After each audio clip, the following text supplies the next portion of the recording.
Nakikita mo ba yung mga mata ko ngayon, Nicolo? Sa pagkanta mo, napaiyak mo ako. Oo. Kasi parang literal nung kumanta ka, para kang anghel na galing sa langit na parang sinasabi mo na, okay lang yan, magiging okay din ang lahat. At I think, sana maalala mong yung boses mo, taglay mo yung power na magbigay ng comfort sa nangangailangan. Palakpakan naman natin si Nicolo. At dahil dyan,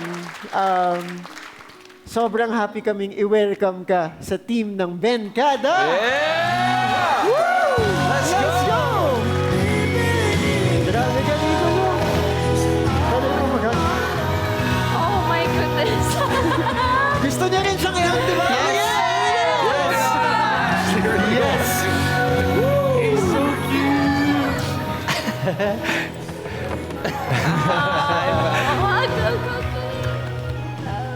Oh. Parang gusto ko nang i-uwi to alika dito. Umuwi ka na dito. Hoy! Sorry. Sa inyo. Wala Sa inyo. Uy!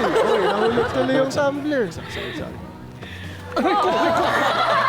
Sobrang cute. Good job, good job. Galing mo, This bro. boy, this Nicolo, boy.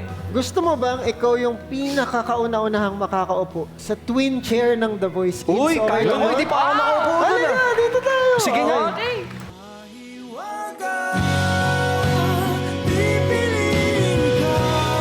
Gusto mo ba sobrang special? Gusto mo bang sumakay ka dyan habang iikot? Halika.